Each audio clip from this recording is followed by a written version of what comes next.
Let's go to some more phone calls. Leonard from Milwaukee is next. Hi, Leonard. Hi, Leonard. Are you there? We got you on the air. Go ahead, sir.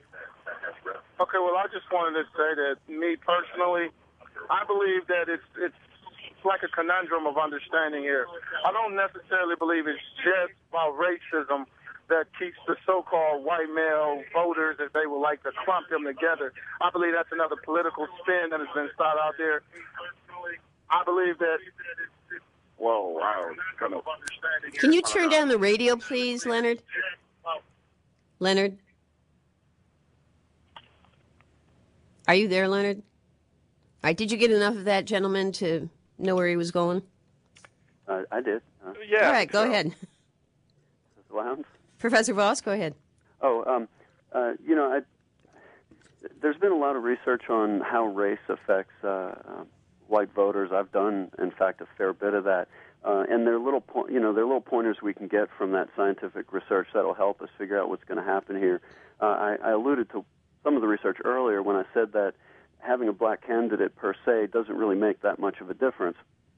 For example, I analyzed back when you had in the mid-'90s when you had black congressional candidates running in majority white districts that they had inherited because of Supreme Court cases, and what the evidence showed is that while these black Democrats did not do well with white voters in the South, neither did the white Democrats. It's basically the Democrats do badly with white voters in the South.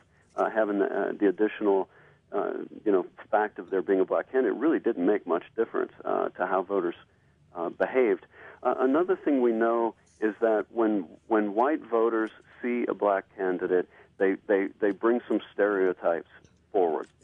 And these may not be the stereotypes you think. They're not the sort of racist stereotypes that we know about that we've inherited from history of slavery and then Jim Crow segregation.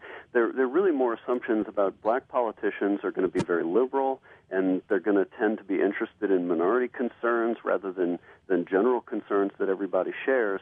So that's sort of the backdrop in which Obama would be running, and it will be a challenge for him. But since he's going to be in a very well-funded presidential campaign, if there's any black candidate who can get past these initial stereotypes, it's going to be him. Mm-hmm.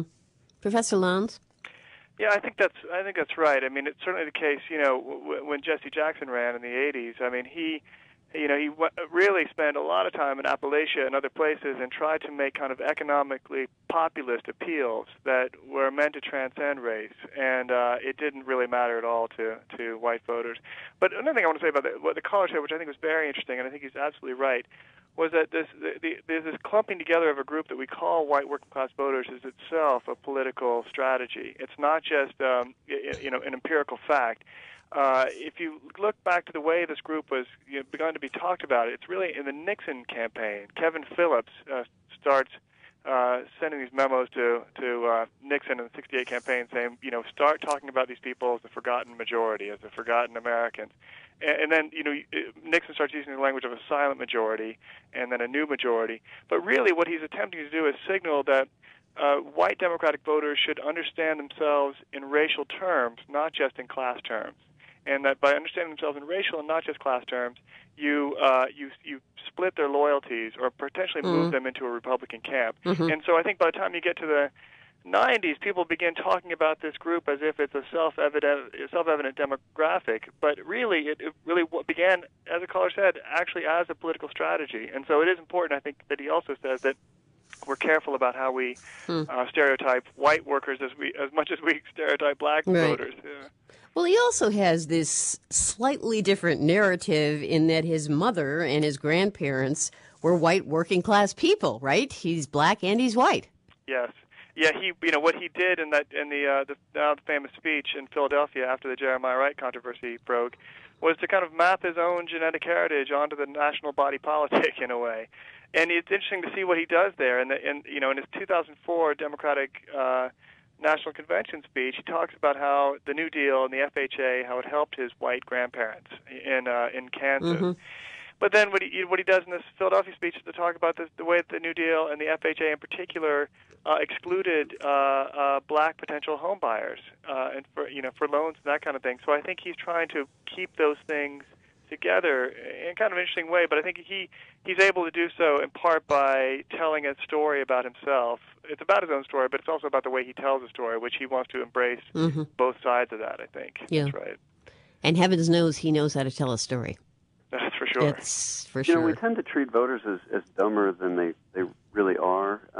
When the journalists read about elections, they tend to emphasize things like character and Dukakis's eyebrows and these frivolous things, and that's really unfair to voters. Voters are usually trying to use a small amount of information to make the best decision they can, and one of the things they look for when they are looking at character is when this person reaches a crisis later, or when they have to make hard choices, what are the odds they're going to make it roughly the way I would make it if I were sitting in the chair? And the fact that he shares certain background traits, that he has some of this history with the white working class, may give him the leverage to build himself up as someone who would make decisions roughly the way they would in the future. Right.